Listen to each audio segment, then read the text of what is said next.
ദൈവനാമം മഹത്വപ്പെടുമാറാകട്ടെ. ഇന്ന് എന്നെ ശ്രവിക്കുന്ന എല്ലാ പ്രിയപ്പെട്ടവർക്കും നമ്മെ ചേർത്തുകൊള്ളുവാനായി വേഗം വരുന്ന കർത്താവായ യേശുക്രിസ്തുവിൻ്റെ നാമത്തിൽ സ്നേഹവന്ദനം.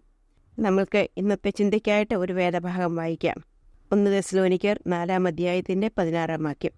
കർത്താവ് തൻ ഗംഭീരനാദത്തോടും പ്രധാന ദൂതൻ്റെ ശബ്ദത്തോടും ദൈവത്തിൻ്റെ കാഹളത്തോടും കൂടെ സ്വർഗത്തിൽ നിന്ന് ഇറങ്ങി വരികയും ക്രിസ്തുവിൽ മരിച്ചവർ മുമ്പേ ഉയർത്തെഴുന്നേൽക്കുകയും ചെയ്യും. പിന്നെ ജീവനോടെ ശേഷിക്കുന്ന നാം അവരോടൊരുമിച്ച് ആകാശത്തിൽ കർത്താവിനെ എതിരേൽപ്പാൻ മേഘങ്ങൾ എടുക്കപ്പെടും.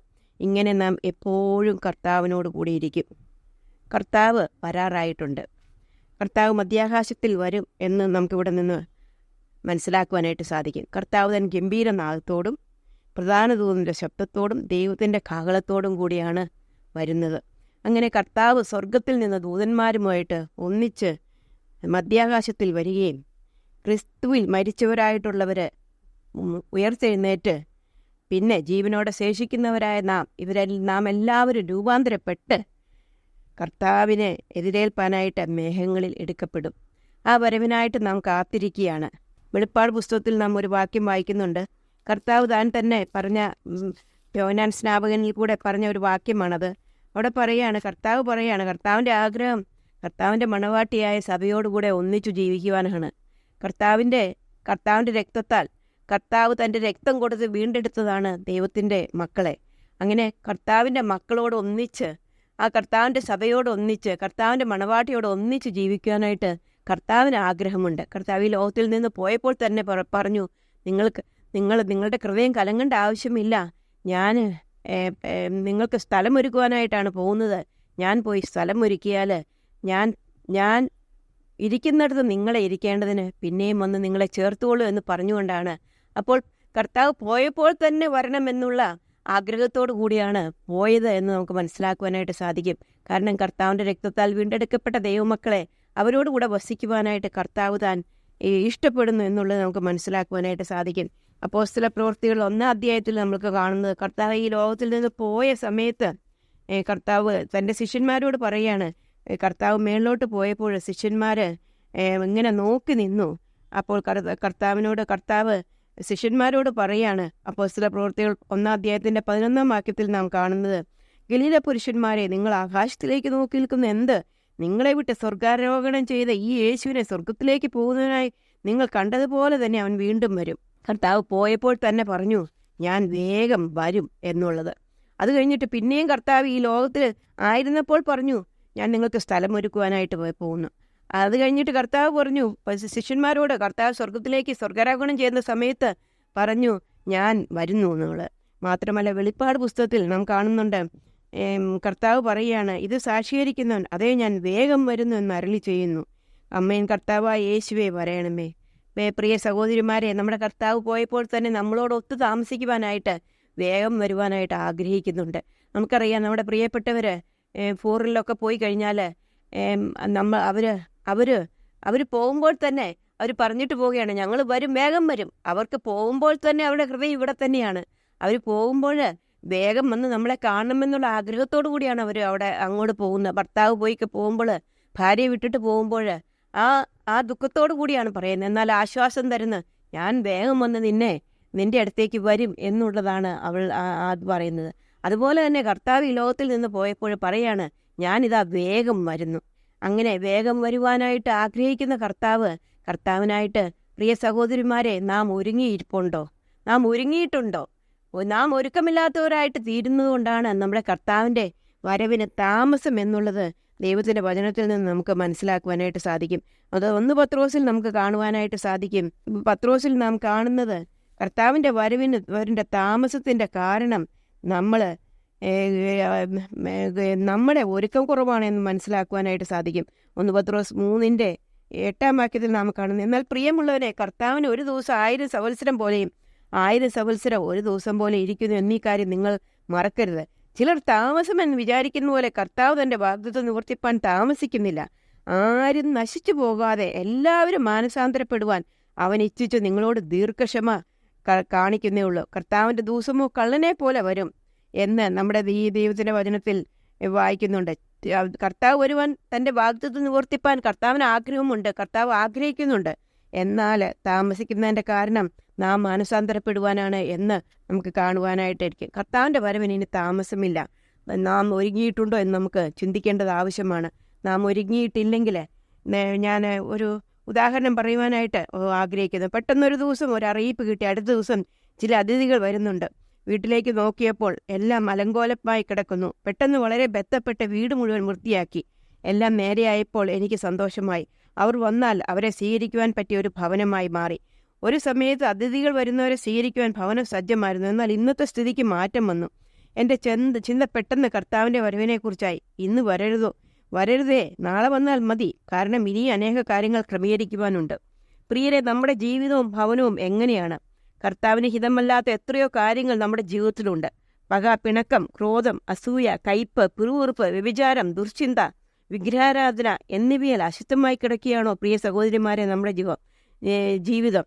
ഇവ സകലവും വിട്ടൊഴിഞ്ഞിട്ട് വൃത്തിയാക്കി ആത്മാവിനാൽ നിറയേണ്ടതാണ്. നമ്മുടെ കർത്താവ് വരുമ്പോൾ അവന് മുമ്പിൽ കാഴ്ചവെക്കുവാൻ നമ്മുടെ കൈവശം എന്തുണ്ട്? ഒന്നുമില്ലാത്തവരായി ലജ്ജിച്ച് നിൽക്കേണ്ടി വരുമോ? നമ്മെ ഏൽപ്പിച്ച താലന്തുകൾ കൊണ്ട് വ്യാപാരം ചെയ്ത് വർദ്ധിപ്പിച്ചു എന്ന് പറയുവാൻ കഴിയുമോ? നമ്മൾക്ക് തന്നതായിട്ടുള്ള അനേക താലന്തുകളുണ്ട്. എല്ലാവർക്കും താലന്തുകൾ ദൈവം തന്നിട്ടുണ്ട്. നാം രക്ഷിക്കപ്പെട്ട നിമിഷം പരിശുദ്ധാത്മാവാൻ ദൈവം നമ്മൾക്ക് താലന്തുകൾ തന്നിട്ടുണ്ട്. ആ താലന്തുകൾ കൊണ്ട് നമ്മൾ വ്യാപാരം ചെയ്ത് 30, 60, 100 മേനിയുമായിട്ട് വിളയിക്കുവാനാണ് കർത്താവ് നമ്മൾക്ക് താലന്തുകൾ തന്നിട്ട്.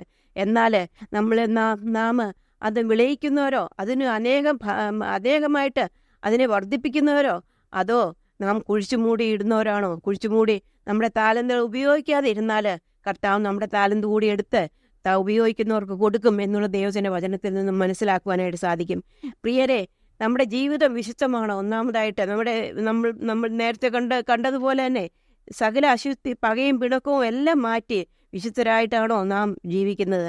രണ്ടാമതായിട്ട് നാം ചിന്തിക്കുമ്പോൾ നമ്മുടെ താലന്തുകൾ കൊണ്ട് നാം വ്യാപാരം ചെയ്ത് 30, 60, 100 മേനിയായിട്ട് വിളയിക്കുന്നവരായിട്ടോ? മൂന്നാമതായിട്ട് ന്യായവിധിയിലേക്ക് പോയിക്കൊണ്ടിരിക്കുന്ന ചിലരെ രക്ഷിക്കുവാൻ നമ്മളെ വിളിച്ചിരിക്കുന്നു. അതിനു വേണ്ടിയാണ്. കർത്താവിൻ്റെ സൽഗുണങ്ങളെ ഘോഷിപ്പാനാണ് നമ്മളെ ദൈവം വിളിച്ചു വേർതിരിച്ചത്. അങ്ങനെ നമ്മുടെ കർത്താവിൻ്റെ സൽഗുണങ്ങളെ ഘോഷിച്ചുകൊണ്ട് അനേകരെ രക്ഷയെങ്കിലേക്ക് നടത്തുവാൻ നമുക്ക് സാധിച്ചിട്ടുണ്ടോ?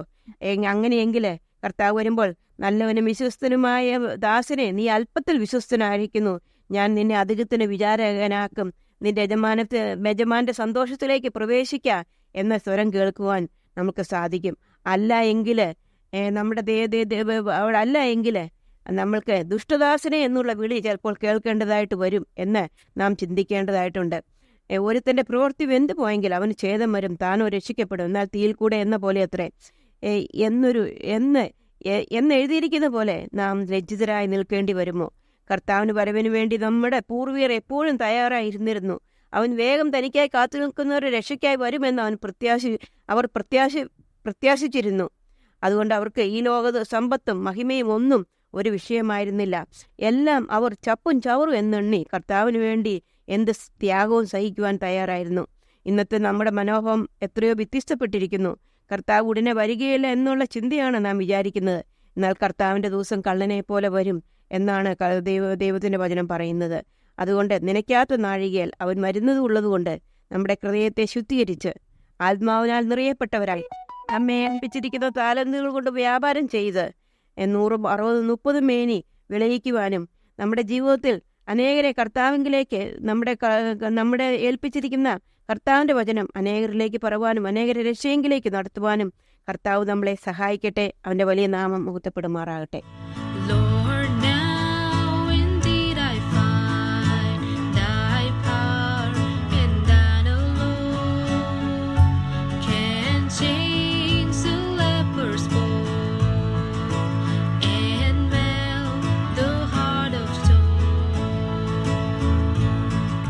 Sisters, John chapter 6, verse 28 and onwards. Then said they unto him, What shall we do, that we might work the works of God? Jesus answered and said unto them, This is the work of God, that ye believe on him whom he hath sent. They said therefore unto him, What sign shewest thou then, that we may see and believe thee? What dost thou work? Our fathers did eat manna in the desert. as it is written, He gave them bread from heaven to eat. Then Jesus said unto them, Verily, verily, I say unto you, Moses gave you not that bread from heaven, but my Father giveth you the true bread from heaven. For the bread of God is he which cometh down from heaven, and giveth life unto the world. Then said they unto him, Lord, evermore give us this bread. Missing the point. Let's be honest here.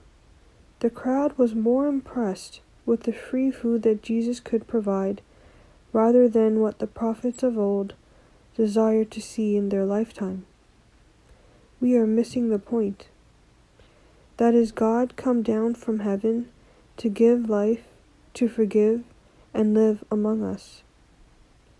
Just like the crowd, we want to see change in the world around us, to even benefit from these miracles. But Jesus' response to this is, the work of God or miracle you want manifested starts with you. When you believe in Jesus, you become a living, breathing work of God, because the things you say and do start to reflect the one who saved and changed your life. As you trust in him, you are no longer bound to your sin nature as opposed to others around you who have not believed. In other words, it's not material blessings that we should be consumed with when we have a greater miracle to be thankful for. It is realizing the mystery that many have yearned to know from ages past, which is the gap between God and us is closed by Jesus Christ our Lord. We can now enter the Holy of Holies. We can converse with our Savior, have a close relationship with him, for he will never leave us nor forsake us. He will be with us till the very end. May we sing this song together. Lord, the light of your love is shining in the midst of the darkness shining. Jesus, light of the world, shine upon us. Set us free by the truth you now bring us. Shine on me. Shine on me. Shine, Jesus, shine. Fill this land with the Father's glory. Blaze, Spirit, blaze. Set our hearts on fire. Flow, river, flow. Flood the nations with grace and mercy. Send forth your word, Lord, and let there be light. Today is the day you have made. I will rejoice and be glad in it. Today is the day you have made. I will rejoice and be glad in it. And I won't worry about tomorrow. I'm trusting in what you say. Today is the day. Lord, I come to your awesome presence. From the shadows into your radiance. By thy blood I may enter your brightness. Search me, try me, consume all my darkness. Shine on me. Shine on me. Shine, Jesus, shine.